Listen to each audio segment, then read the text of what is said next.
महादेव के नौकर हैं हम लोग। आपने एक बार बजा दिया। जय हो। हाल ही में एक मैसेज पढ़ा था, नीम करोली बाबा का मैसेज था कि कहीं तुम पहुँचते नहीं हो, पहुँचाए जाते हो। ये किस्सा जुड़ा है 1 वर्ष पहले से, जब हम 1 वर्ष पहले सत्यनसुइया के जंगल में प्रवेश किए थे पंचप्रयाग के लिए। तब हमने इस रास्ते का चुनाव किया था, और अगर आप मेरे पीछे देखेंगे तो आपको एक रास्ता इधर और नज़र आ रहा है। कुल मिलाकर के 2 रास्ते हैं। ज़िंदगी में भी कभी कभी ऐसे ही मोड़ आते हैं जब हमें पता नहीं चलता कि हमें किस रास्ते में जा कर के हमारे जीवन की मंजिल मिलेगी। लेकिन जब 1 साल बाद हम आए, बरसात का मौसम होकर के रास्ता कुछ बिगड़ गया था, ख़राब हो गया था, तो हमने इस रास्ते को ना चुन करके हमने कहा इस रास्ते से चलेंगे। और जब हम इस रास्ते पर गए तो देवराहा बाबा की वर्षों, कई वर्ष, कई दशक पुरानी मचान के हमें दर्शन हुए। बहुत से मित्रों ने, महाराष्ट्र के मित्रों ने, आसपास के और प्रदेश के मित्रों ने भी मचान का दर्शन करने के लिए हमसे पता पूछा था, रास्ता पूछा था। आप अंत में जानिएगा, हम आपको बताएंगे कि चित्रकूट में कहाँ पर है देवराहा बाबा का मचान आश्रम, और वास्तव में यहाँ जो ऊर्जा का एहसास हुआ, जो चुंबकीय शक्ति का एहसास हुआ, वो काबिल तारीफ़ रहा है। अभी हम संत महाराज से यहाँ संत सेवा करते हुए उनकी और सत्संग भी करेंगे, तो बने रहिएगा अंत तक मेरे साथ इस वीडियो में। देवराहा बाबा जी, आज जिनको हमारा पूरा दुनिया देवराहा बाबा जैसे महान संत किसी समय में यहाँ पे भजन किया, और ये वही तपस्थली है, ये वही तपलोक है जहाँ पर ब्रह्मा विष्णु महेश माता सत्यनसुइया माता जी का जब परीक्षा लेने के लिए गए, इसी के जस्ट बगल में 100 मीटर की दूरी पर आप जाएंगे कि स्थान है पंचप्रयाग जिसको बोलते हैं जी। उस पंचप्रयाग में मैंने 2001 से लगा के 2008 तक 8 वर्ष मैंने भजन किया खुद। अच्छा, 100 मीटर की पंचप्रयाग दूरी में आप पीछे जाएंगे। हाँ, पीछे है पंचप्रयाग। उस पंचप्रयाग में एक ऐसा बाबा था प्रयागराज का आया कि वहाँ से कुछ मूर्तियों को, शिलालेखों को लोडर में लदवा के ले गए। लेकिन वो जो हनुमान जी की मूर्ति है जी, हनुमान जी की मूर्ति को छेड़ा प्रयास किया, लेकिन लोडर में भी नहीं लोड कर सके। अच्छा, आज वही हनुमान जी की आप दर्शन हाँ, करते वहाँ है हनुमान जी। जी। वो तो ब्रह्मा विष्णु महेश इसी पैंट पे आए थे, अपना संत का वेश बनाया उसी पैंट पे, अच्छा, जिसको आप पंचप्रयाग बोलते हैं। हम्म। और महासत्यनसुइया माता की परीक्षा लेने के लिए अपना वेश बनाया और गए। और हमारे देश के, क्या विश्व के नाना प्रकार के संत महात्माओं की तपस्थली है, हम उसका वर्णन नहीं कर सकते, वेद पुराण भी नहीं कर सकते।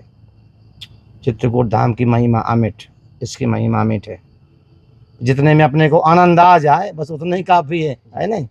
चित्रकूट महिमा अमिट का महामुनि ज्ञान, बड़े संत महात्माओं ने अपने अपने वाणी के द्वारा, अपने अपने योग्यता के द्वारा इसकी वर्णन किया है।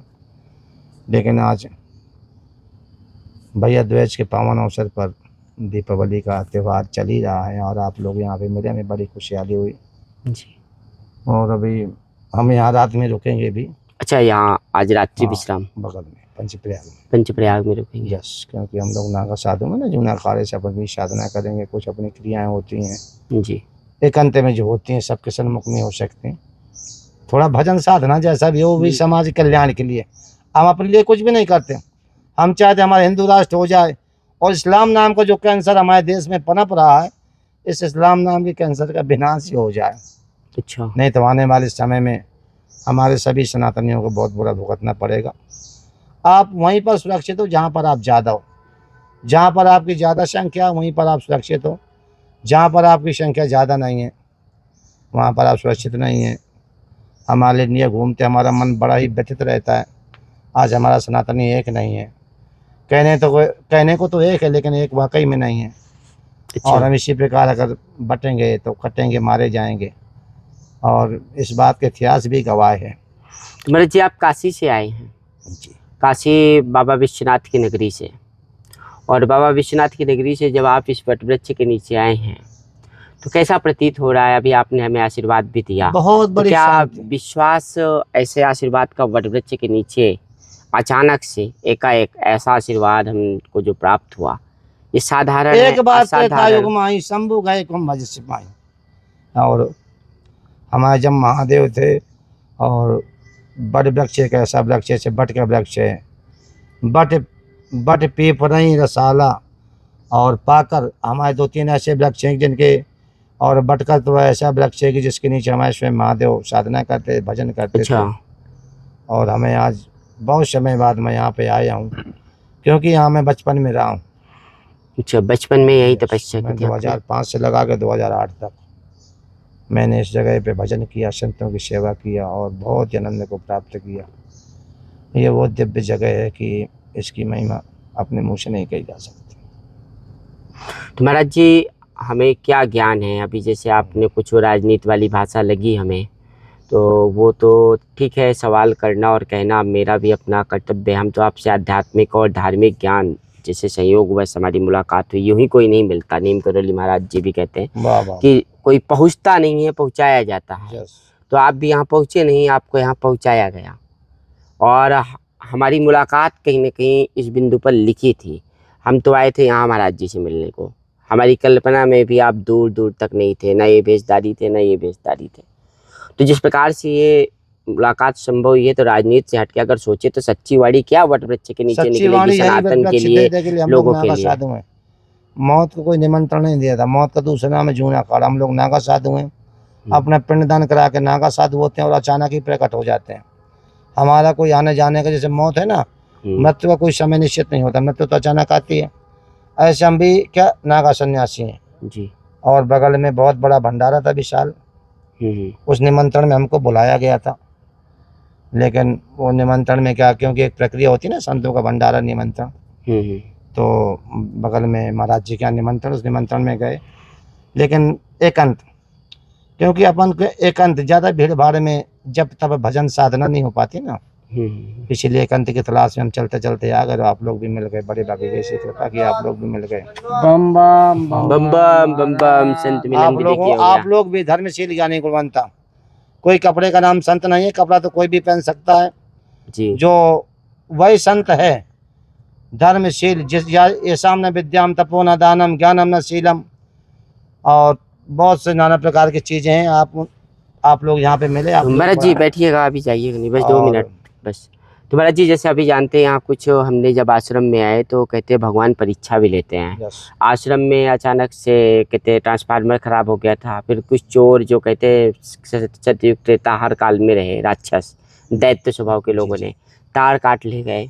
अब यहाँ अंधेरा रहता है रात में, और हम लोग भी इतने सामर्थ्यवान अभी नहीं है कि कोई व्यवस्था कर पाते। तो आपको क्या लगता है महाराज जी, वट वृक्ष के नीचे ये वट वृक्ष में बैठ के ऐसा लगता है, सुनो, ये राम जी की इच्छा, जहाँ पे चमत्कार हो जाता है, जहाँ पे विकास हो जाता है, वहीं पे विनाश भी हो जाता है। ये टाटी काटे का ऐसा दिव्य स्थान है कि हमारे महान संत लोग नहीं चाहते थे यहाँ पे विकास हो, यहाँ पे सड़क बने, कि यहाँ पे ट्यूबलाइट लगे। क्या प्रकृति से जुड़े हुए संत लोग, प्रकृति से जुड़े हुए होते हैं। और ये क्या है, तो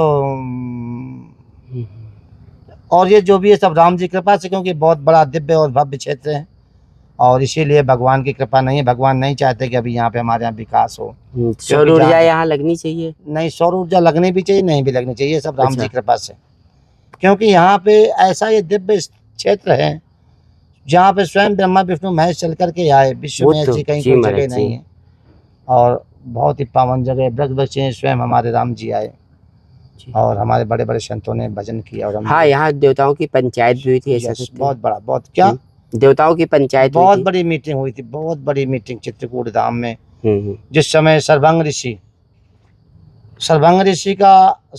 एक हमारे ऐसे संत थे, परमात्मा राम जी ने केवल 2 का ही अपने हाथ से अंतिम संस्कार किया है, गीत जटायु का कि सर्वंग ऋषि का, और अपने पिताजी का अंतिम संस्कार नहीं किया।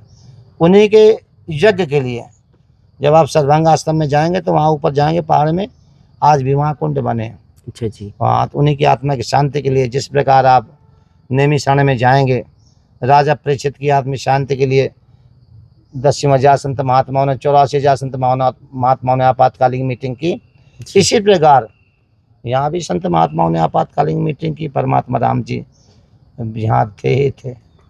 तो महाराज जी, हमारे दर्शकों को, जो लोग संत सेवा करते हैं, वास्तव में हम लोग का यही काम भी है। हम लोग ऐसे जाते हैं, सत्संग करते हैं, और आज अचानक से आप प्रकट हुए, आपने कहा, तो जो भी दर्शक हैं उनको एक मार्गदर्शन और हम आशीर्वाद। अपने सभी सनातनियों को यही कहना चाहते हैं, अगर आप सनातनी हैं, सब लोग अपने अपने घरों में भगवा ध्वज लहराएं, जो हमारी पहचान है। सरा जितने भी सनातनी हमको देख रहे हैं, अपने अपने घरों में भाई एक डंडा, डंडे के ऊपर झंडा। अगर हम इतना नहीं कर सकते तो कुछ भी नहीं कर सकते। हमारी सभी सनातनियों से अपील है, अपने अपने घरों में एक भगवा ध्वज लहराएं, झंडा जो हमारा सनातनी का प्रतीक है, और हम सब एक रहें। हम सभी अपने भक्तों को यही कहते हैं कि देखो, कंधे से ऊंची छाती नहीं, धर्म से ऊंची कोई जाति नहीं, हम सब लोग एक रहें। एकता का संदेश, समभाव रहे, समभाव रहें। छुआछूत ये सब बस, नहीं रहना चाहिए। नहीं नहीं नहीं, हाँ। जातियां अगर बनाई गई तो आपस में परिवार चलाने के लिए बनाई गई। और हम क्या बताएं, ये हमारे देश में बहुत बुरी इसी की आप कल्पना करिए, बाबर ने हमारे देश पे कैसे शासन किया, फिर इन अंग्रेजों ने कैसे शासन किया। अगर हम इसी प्रकार अगर बटेंगे तो आज नहीं तो कल हम लोग गुलाम हो जाएंगे। हम सभी एक दूसरे का सम्मान करें, अपने माता पिता का सम्मान करें, और हम सब सनातनी एक रहें। और ज़्यादा हम क्या कहें, ये संतों की तपोभूमि चित्रकूट धाम की पावन स्थली देवरा बाबा, रात में यहाँ हम रुकेंगे भी। और आप सभी लोगों को बहुत बहुत शुभकामनाएं। आपको तो दर्शन हुए थे, आप बोले दुरा बाबा के। अरे हुए नहीं थे, उनका आशीर्वाद हमें प्राप्त हुआ। अच्छा, बस। चलिए, मुझे भी बहुत अच्छा लगा। और अचानक से जब मुलाकात होती है, महाराज जी बोले कि हम नागा साधु हैं, यूं ही अचानक प्रकट हो जाते हैं। और वास्तव में हुआ भी कुछ ऐसा ही। हम आए थे सिर्फ देवराहा बाबा की मचान के दर्शन करने, महाराज जी से पीछे जो अभी दर्शन हुए आपको, उनसे सत्संग करने के लिए। लेकिन कहते हैं कि ब्रह्मांड ही रचयिता है, जो ब्रह्म की इच्छा होती है, ब्रह्म की जो मनसा होती है, वैसा ही हो पाता है।